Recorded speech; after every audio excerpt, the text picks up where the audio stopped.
सम्पूर्णमा नमस्ते। Share Nepal YouTube च्यानलमा हजुरहरूलाई हार्दिक स्वागत गर्न चाहन्छु।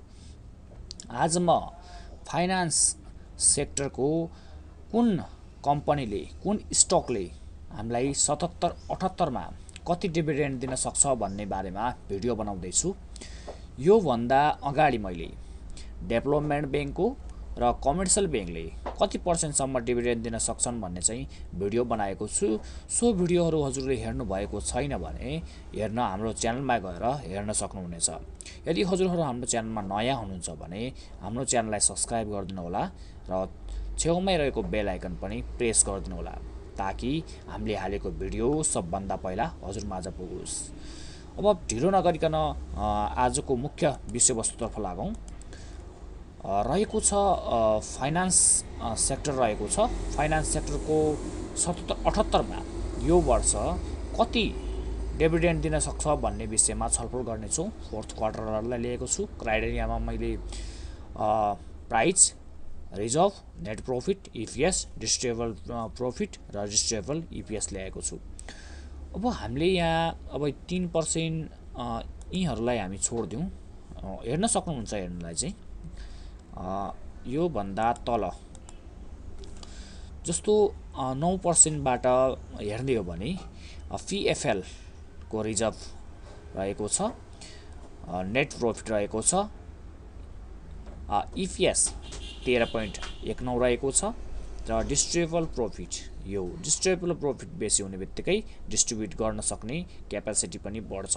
यसले 9.68% चाहिँ डिस्ट्रिब्युट गर्न सक्ने भनेर पत्ता लगाउन यसले सकिन्छ।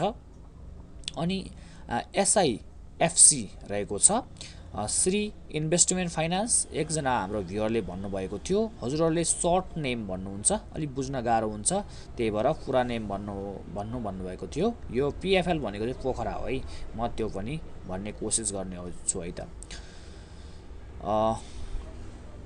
एसआइएफसी रहेको छ, श्री इन्भेस्टमेन्ट फाइनान्स। यो 638 यसको प्राइस रहेको छ र 12 यसको इपिएस, 12.81 यसको इपिएस रहेको छ। यसले वितरण गर्न सक्ने चाहिँ 10.54% चाहिँ वितरण गर्न सक्ने देखिएको छ। अनि जेएफएल रहेको छ, जानकी फाइनान्स। जानकी फाइनान्सको प्राइस हेर्ने हो भने 749 रहेको छ। यसको 10.57 चाहिँ यसको इपिएस रहेको छ र यस्तै यसको 10.57 चाहिँ यसको डिभिडेन्ड दिन सक्ने क्षमता रहेको छ। अर्को रहेको छ सिएफसिएल रहेको छ, सेन्ट्रल फाइनान्स कर्पोरेसन रहेको छ र यसको 690.1 यसको प्राइस रहेको छ र 12 चाहिँ यसको इपिएस रहेको छ, 12.39 र 11.43 चाहिँ यसले डिभिडेन्ड दिन सक्ने क्षमता देखिएको छ यसको। यस्तै अर्को कम्पनी हेरौँ। अर्को कम्पनीमा हेर्ने हो भने जियुएफएल रहेको छ, 1130 यसको प्राइस रहेको छ, 1130 र यसको 23 चाहिँ इपिएस रहेको छ, 23.26 र 11.93 चाहिँ यसले डिभिडेन्ड दिन सक्ने क्षमता देखिएको छ यो कम्पनीको। यो 77-78 मा यसले हामीलाई 11.39% चाहिँ डिभिडेन्ड दिन सक्ने देखिन्छ। यसले अर्को हेरौँ आइसिएफसी फाइनान्सको 944 यसको प्राइस रहेको छ र 19.16 यसको इपिएस रहेको छ र 12.54 चाहिँ यसको डिस्ट्रिब्युटेबल इपिएस रहेको छ। Distributable EPS 12। यसले चाहिँ जस्तो हामीले 100 किता किन्यो भने 12 किता लगभग 12.5, योभन्दा 13 पनि हुनसक्छ, 10-11 पनि हुनसक्छ, योभन्दा केही थप तल चाहिँ हुनसक्छ। तर हामीलाई दियो भने चाहिँ 100 किता हामीले किन्यौँ भने 10-12 किता प्लस भएर आउन देखिन्छ। यदि बोनस सेयर दियो भने र क्यास डिभिडेन्ड दियो भने चाहिँ यसको पैसा आउँछ।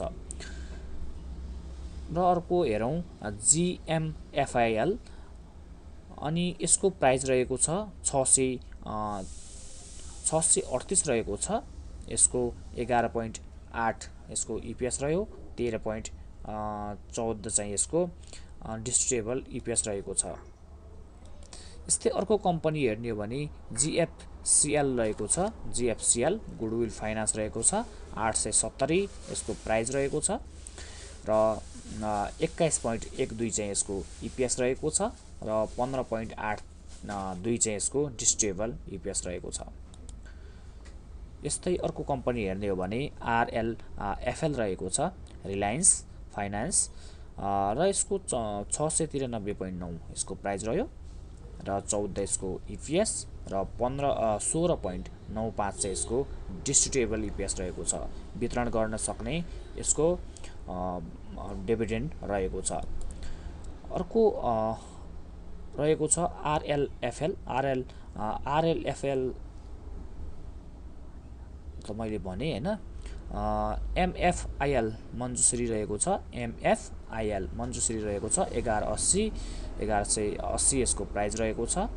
58.84 चाहिँ यसको इपिएस रहेको छ। 50% चाहिँ यसले डिभिडेन्ड दिन सक्ने भनिएको छ, यहाँ देखाइएको छ। अब हामीले यो आज फाइनान्स सेक्टरको हेर्यौँ यसरी। हामी अर्को दिन अरू सेक्टरको यसरी नै हेर्नेछौँ। हामीले जस्तो अब एमएफआइएलकै अरू फन्डामेन्टल अरू कुरा हेर्ने हो भने हामीले यहाँबाट पनि हेर्न सक्छौँ। एमएफआइएलको अहिले लगानी गर्दा कस्तो छ म सर एकचोटि हेरेर पनि हेर्छु।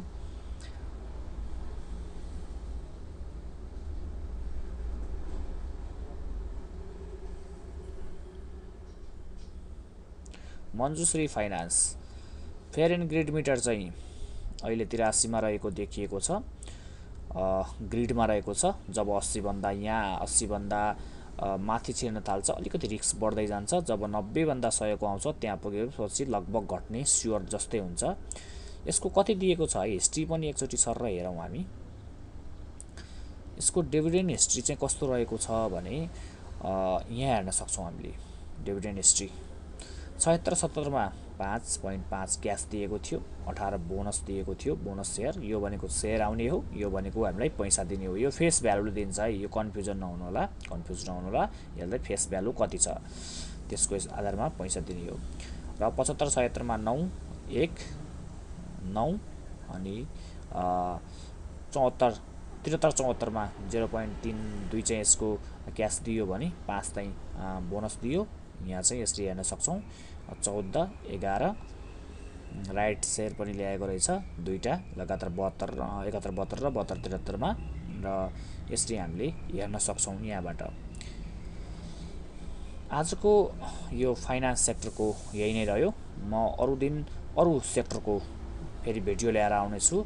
तबसम्मका लागि बिदा माग्छु। हवस् त, धन्यवाद। हजुरको पलहरू शुभ बितुन्।